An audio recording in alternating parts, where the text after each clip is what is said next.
Now, I'm going to take us to the end of this series today, and there's so much more where this came from. It's the beginning of a conversation. I hope that you guys have engaged this process as at least officially as I have. I have been so committed to trying to bring our church to something that takes what we've all thought, what we've all learned in certain ways, and go, can we look at this from a new perspective? That is a never-ending journey. Again, you should never stop seeking out what the scriptures have to say and why they say it and what they mean. It's just a never-ending process. And so if you missed some of this, here's a quick recap. Week 1, we said, surprise, the future is here. That means that God's going to recreate this earth and recreate humans and put us all back in this place in a newly fashioned earth. He's going to bring heaven and earth together. So our future hope is not disembodied souls going up to this heavenly cloud and spending eternity there, but it's actually where he recreates this, he recreates us, and then we get to be here forever with him. And in week 2, we said, surprise, we rest before the rest, because everybody wonders what happens if you die, and then your body's in the ground. Well, what's happening? You're obviously not there, so what's happening? And what the scriptures show us is that we're resting, we're at peace, we are with God, we're in a spiritual kind of realm, but if you will, that's not the ultimate goal. In fact, that's just kind of this pause that people are going through, but God's whole plan is for life to be holistic, and life as he defined it never really existed without bodies and the spirit together, and so that is life. And so the time where your body is dying is actually a time of death. It's a time that's not really part of what God ultimately has for people. He has, according to the scriptures, you totally refashioned, totally redone on this totally redone planet. And one day, if you place your faith in him, you'll get to experience that. And I'm going to unpack that further today. And last week, what we looked at is the cross, because the cross is one of those things that we constantly associate with oftentimes exclusively forgiveness. We look at the cross and we go, I'm a sinner, and so Jesus died on the cross to wipe away my sins. Theologically, it's this idea of substitutionary atonement, that God was so mad at me that he had to pay the penalty for me, and ultimately that's kind of the up and down of the cross. That's what it all is, but that's not even half of what the scriptures reveal the heart of the cross is. The heart of the cross is so much more than forgiveness. It's really about freedom, and sin is, according to the Old Testament in Genesis, is actually an obstacle that's on the backs of people, that's weighing them down, that's something that they have to jump over. Not unlike Jesus saying, in this life you will have trouble. There are obstacles. When you sinned and you turned away from me, the world, it's almost like out of the ground grew this like American Ninja Warrior thing.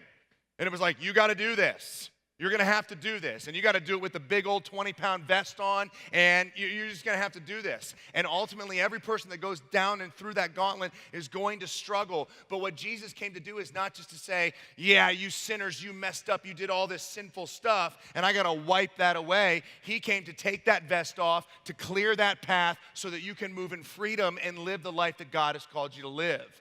And so it's a much more beautiful picture of the cross. And again, that's a beginning. That's the step 1 into really unpacking what the cross means for all of us. And today what I want to talk about is the resurrection. Happy Easter.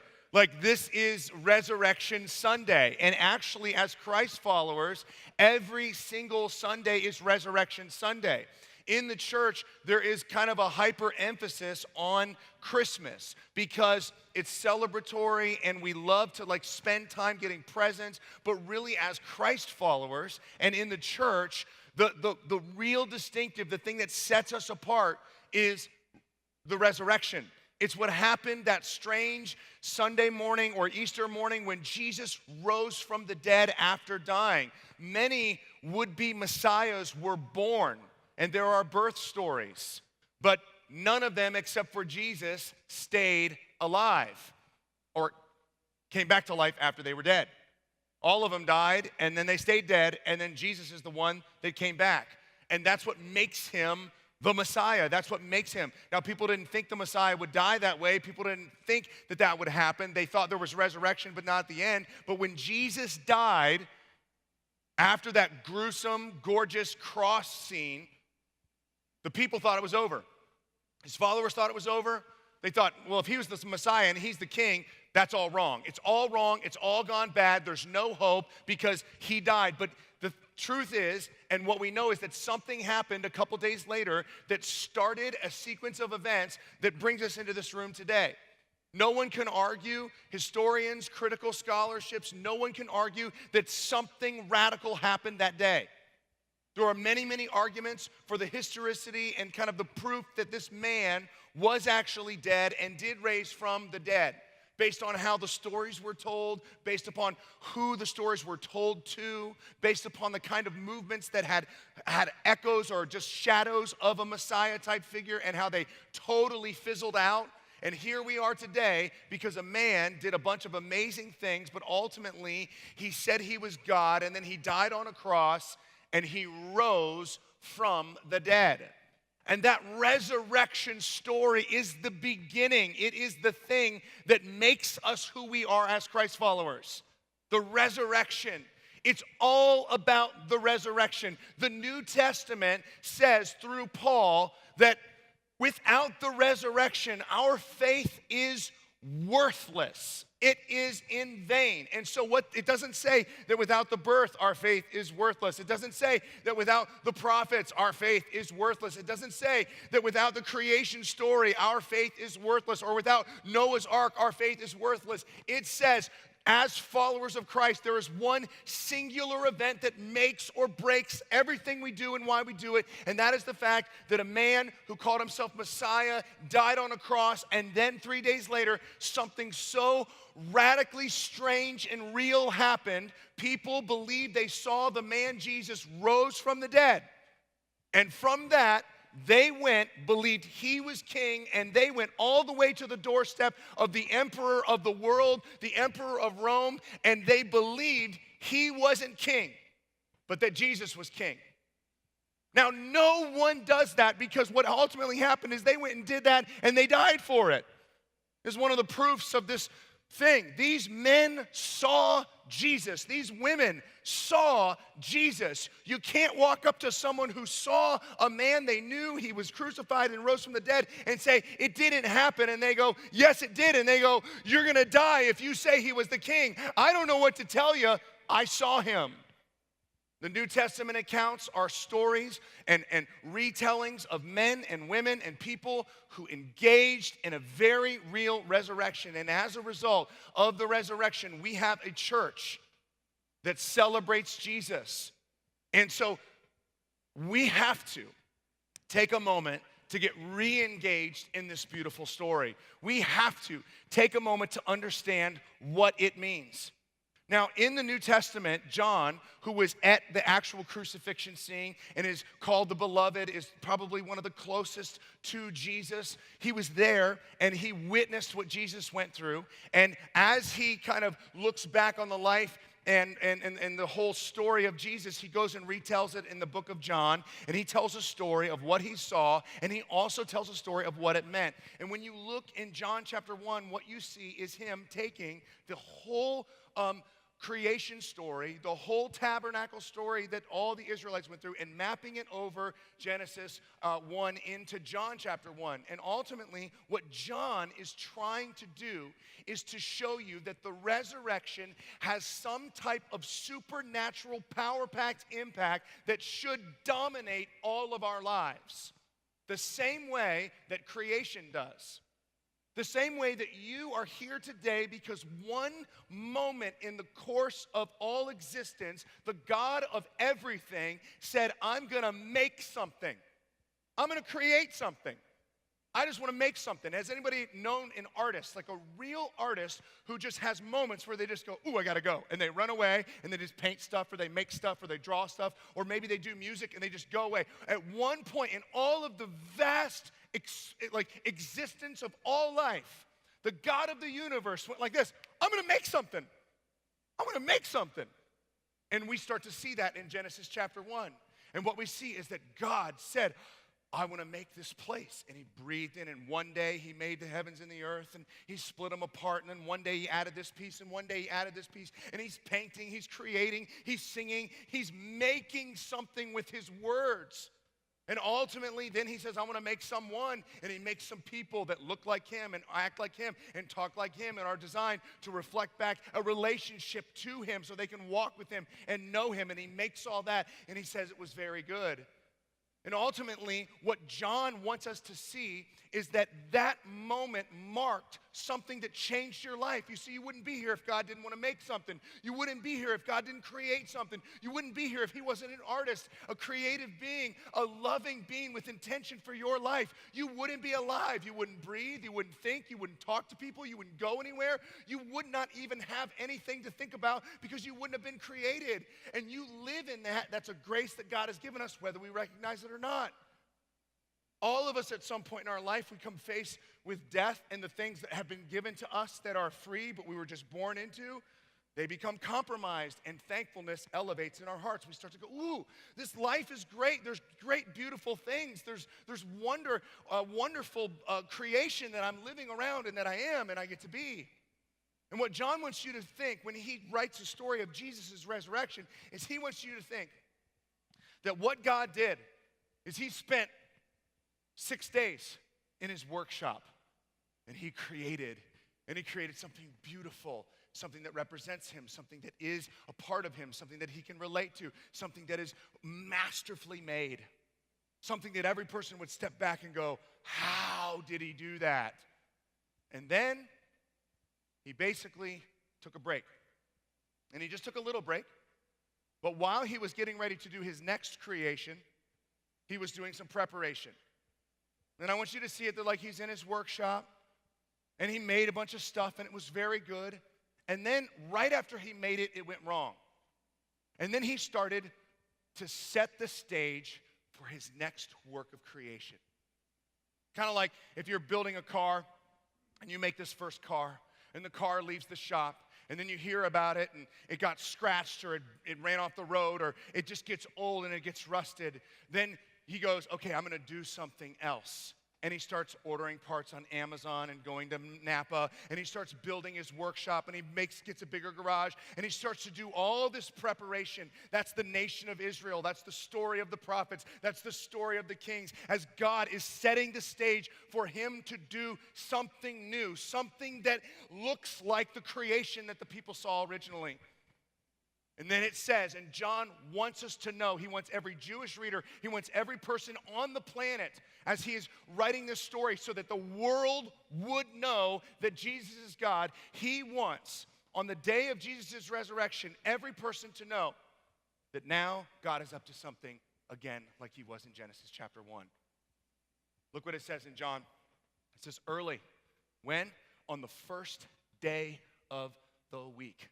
You see how easily we skip over stuff? We think that the author is just telling us when it happened. He's not telling us when it happened. He's telling us what is happening. He's saying on the first day of the week. Oh, do you get that? Go back to Genesis. On the first day. See, God is now doing new creation. He's doing new creation. You see, when Jesus died, his dead body went into the ground. And between that time and the resurrection, early that morning, while it was probably still dark, the master went back into the shop and he started to move and he turned on the heat and he got things moving and he started to set up his table and he started to create something new. And in his creative prowess, in his masterful ability, the Son of God, dead, brutally, murdered, tortured, in the ground, in a stone, behind a stone, he was created into new life. And it was good. And you see, God, with the resurrection, he's restarting the creative process. He's like going back at it. He's like, oh, now the first day of the week. So I had this whole time, and then I took a little break, and I got ready, and now I'm going to get back at creating. I'm going to get back at making, and my first move is to do something new with me as you, and with the human and God experience coming together in Jesus. You see, on the first day of the week, Jesus did something new, and what that means is it's going to happen to you. Because the scriptures say that Jesus' resurrection is the beginning of a new creation. a new, masterful approach to God's design as he takes people who die and they go into the ground. And every one of us, when our bodies go into the ground, God is going to recreate and he is going to resurrect every person in Christ. That's our hope. I mean, if that doesn't start to get you excited, we believe that God made this. Do we believe God can remake this? You see, people ask, well, what's my body going to be like? Right? Don't you wonder, if I'm going to be resurrected, do I get like an upgrade? Do I get like a what? How's this work? And that's a question that actually in the first century that they were asking and Paul answers. They're asking this question. They're going like, what is the body going to be like in resurrection? And there's this argument in 1 Corinthians or in the Corinthian church that there's no resurrection. And Paul's like, if you don't believe that there's a resurrection, man, like you are missing this whole thing. And people are saying there's no resurrection of people. And he's going, well, if Jesus rose from the dead, then that means he's the first fruits. And ultimately, the picture of what your body will be like, and this should start to give you hope and drive everything about your Christian faith, is like a waterfall. You see, what God has done is he's made you in this form. You know that you and me, that every 7 years we become different people? You know that our biological makeup, our molecules and stuff, every 7 years because of, this process of our body changing and molecules dying, that every 7 years we're completely new? It kind of puts a little different spin on like, I'm not the same guy I was back then. That's the truth, right? We're all not the same. Like what's happening physically with our bodies is we're recreating all the time. And it's kind of like a waterfall. You see, where you go down and the form is the same, but the matter changes. And ultimately, the picture of your future resurrection is that the waterfall is moving, but in that waterfall is tainted. It's toxic. There's some toxicity in that beautiful form, in that shape. And when God recreates, what he's going to do is he's going to keep that form, but he's going to pull out all the toxicity, and you are going to be fully flowing. And he's going to take those molecules, and if he's making you new right now, imagine what he can do when he just takes you and starts all over. You will have different matter, but you will be you.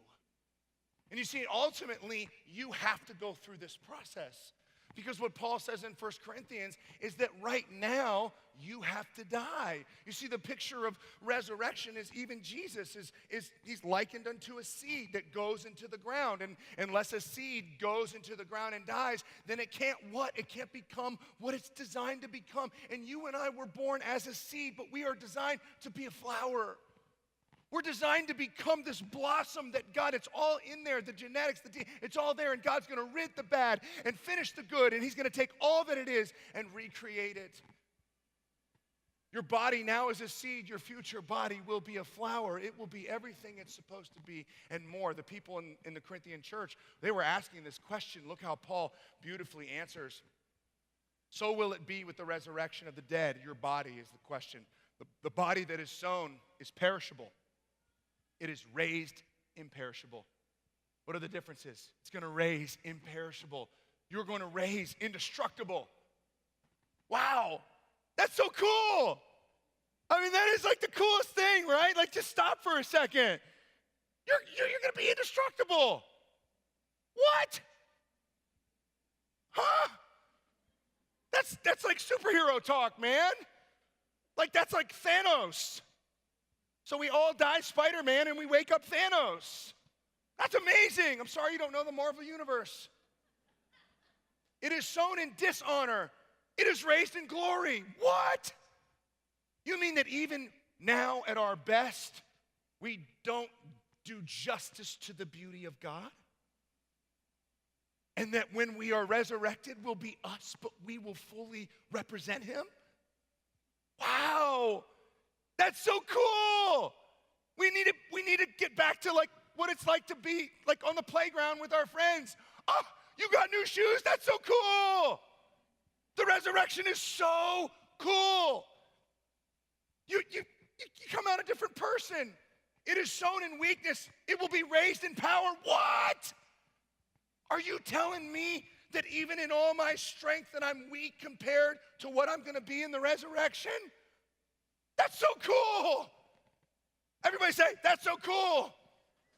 That is so stinking awesome that that's what God has for us. Wow. I've never even read this before. I'm just reading it for the first time. It is sown as a natural body, is raised as a spiritual body, Still a body. Wow. Now you get the picture, right? Jesus raises from the dead. They don't quite recognize him, but it's him. He has his scars, but his scars are there to tell stories. It's him. It's really him. It's just the total remade him. That's the resurrection, my friends. And God did something new, and that's going to happen to you, and that's going to happen to me. You see, when we grasp on to what God has promised us, to the gift that God has given us, to the future hope that God has laid out for us, when we grasp on to that, it is rattling. It changes you. It rocks you to your core. Because when you believe that no matter how bad things get, there's a total reconstructed future that's as beautiful as anything you've ever seen times a million. You can endure whatever the pain is. You can endure the middle. You can endure the brokenness. You can understand the promise. You can grab on to what God has laid before you. And when we wrap our brains around the resurrection, it should, in fact, become part of the conversation that we live out. The way we think, the way we should want, I'll put it this way, we should not be like salesmen where all we want to do is just get people to the resurrection and just sign and seal the deal. But we should, in every interaction we have, want to make that a centerpiece of the relationship. It doesn't have to be all of it. It doesn't have to be where it starts. It doesn't even have to be necessarily where it ends. But when we follow Christ, the thing that moves us into the relationship with Christ is the thing that should move us into the relationship with the world. It should be the center focal point, the desire. How could, if you believe this is true, how could you not want to engage the world around this hope? This is wonderful. That's the story. And then on the first day of the week, look what God did. He made something new, and it includes you. What? It's so cool. This is so amazing. This is so wonderful. This is so refreshing. This is so life-giving. For Christ followers, the resurrection should be the driving force in every human interaction that we have. And what I want to do is I want to take all of this and I want to give you a landing spot for this series. Just somewhere to land, just something to grab onto. And some of you are going to hear this and go, whoop, that's Joel, this is where he always goes. And it's not because it's where I always go, it's because I think it's where it always goes. So you can kind of six one way, half a dozen the other, whatever, however you want to say it, chicken and egg, whatever. I think this is where it always goes. And the more I look deeply into the theology of the resurrection, the more what God showed me at first in simplicity, he shows me continually through complexity. He continues to show me that there's a pattern that we're all supposed to be living. There's a life we're all supposed to be living, and that the driving fuel is this resurrection story that's a hope for me, it's a hope for you, it's a hope for the world. And ultimately it's told in a story that the authors of the New Testament, Luke specifically, you've read this story before and you think that it's just a narrative. One of the things we have to get away from with the scriptures is to think that it's just telling the story, because authors were intentionally doing things. They have things to say. And it doesn't mean that it's not just a story, but sometimes they pick the stories, right? I mean, they're picking what they want to say. They're picking the parts. There's so much going on that the authors are picking what they want to say. And in Luke, the author who studied the life of Christ after the whole kind of craziness happened in the life of Christ, he studied it and he wanted to make sure people understood what happened. So he heard lots of stories. This made it into the final edit. This right here. And most of us read the story of what happened miraculously with Jesus on that road to Emmaus, but I want you to start to see it very, very differently, because it doesn't just tell us what happened, it tells us what happens. It tells us what happens. I'm going to read a story. We're all just going to read it together, and then we're going to close with a little conversation. Now that same day, day of the resurrection, two of them were going to a village called Emmaus, about 7 miles from Jerusalem. They were talking with each other about everything that had happened. As they talked and discussed these things with each other, Jesus himself came up and walked along with them, but they were kept from recognizing him. He asked them, "What are you discussing together as you walk along?"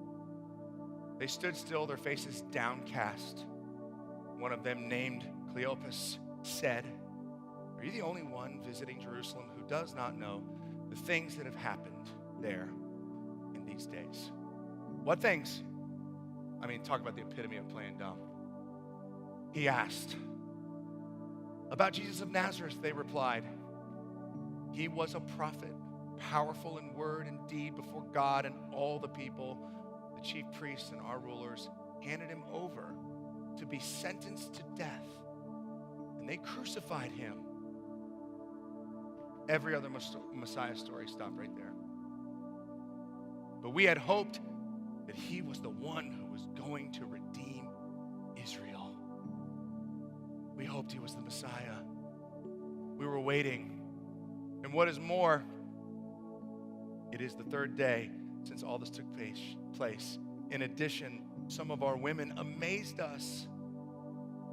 They went to the tomb early this morning but didn't find his body. They came and told us that they had seen a vision of angels who said he was alive. Then some of our companions went to the tomb and found it just as the women had said, but they did not see Jesus." He said to them, "How foolish you are, and how slow to believe all that the prophets have spoken. Did not the Messiah have to suffer these things and then enter in his glory?" And beginning with Moses and all the prophets, he explained to them what was said in all the scriptures concerning himself. As they approached the village to which they were going, Jesus continued on as if he were going farther. But they urged him strongly, "Stay with us, for it is nearly evening. The day is almost over." So he went in to stay with them. When he was at the table with them, he took bread, gave thanks, broke it, and began to give it to them. Then their eyes were opened, and they recognized him, and he disappeared from their sight. They asked each other, "Were not our hearts burning within us while he talked with us on the road and opened the scriptures to us?" We knew something was weird. They got up and returned at once, 7 miles. They ran back. There they found the 11 and those with them assembled together and saying, "It is true, the Lord has risen and has appeared to Simon." Then the two told what had happened on the way and how Jesus was recognized by them when he broke the bread. You see, this is not just a beautiful story, as beautiful as it is, as wonderful as the story we just read is. It has a direction for every one of us, because what the author is trying to say is that this picture of the walk to Emmaus, this is the thing that we should see happening over and over and over and over and over and over again in all of our lives. Two men walking, having a conversation. Jesus shows up in the middle of the conversation. There's interactions about the scriptures. There's conversations about the Messiah. This is not just this is what happened. This is here's what should happen. This is what God wants all of us to do. He wants us to live this invitational life where we have relationships with people, and the conversation as we walk always becomes about Jesus. Somewhere on the 7-mile journey, somewhere the conversation turns to Jesus. Somewhere there's a question of the resurrection. Every one of us is called to build relationships with this as the journey. And then every single time it turns to, look what these men experienced. Jesus went with them. Then they questioned whether he should stay and he was going to go on. They were burdened. Come back in. Be a part of this. It's such a beautiful picture of what happens when the people of God love people they're walking with. They invite them in. Don't leave. If you are Jesus to somebody, they will never ask you to leave their life. So we walk with people, we talk with people, we are invited into their lives, and when we sit with them, God does something through the breaking of bread, through having a meal that causes realization. There's a relationship. There's a conversation. It's a 7-mile journey. It's lots of time sometimes. But eventually, the scales fall from people's eyes and they realize that this resurrection story is in fact true. And from that moment, when the resurrection is fully realized, it moves to a revolution. For every person that comes face to face with the reality that a man died, called himself God, and was beautifully risen from the dead as the king of this planet and of all creation, it does nothing short of a revolution in your life. These men see the story. They just did a 7-mile journey. They run back, then they tell others, then they go on a lifetime mission of making their life what they just experienced. Walking, talking, revolution. You want to know the keys to this? Walk with people, talk with people, eat, eat, eat, eat, eat. Keep on eating, keep on meeting, keep on talking, keep on walking. What happened on the road to Emmaus with Jesus is what will happen when you do the same. Who are you inviting into your life? What is your problem? You don't know the story. You don't believe it's true. You cannot face the story of the resurrection and not have it provoke a revolution in your life if you believe it's true. And all you got to do is walk and talk and eat. You're going to do that anyway. Do it with people who need Jesus. Do it with people who are suffering. Move into different spaces. Walk, talk, eat, eat, eat. And watch lives get changed. The way is better than we thought. Surprise, my friends, it's still all about relationships. A God who created a being who he wants to have a relationship with, who he wants to restore the brokenness with. But we can love each other and love God and be his children. Let's take a minute and pray. Father, I thank you so much for this surprise. I thank you so much we thought we knew, we thought we understood, we thought we grasped the wholeness, the depth, the gravity of the resurrection. And God, truth is, we're just beginning.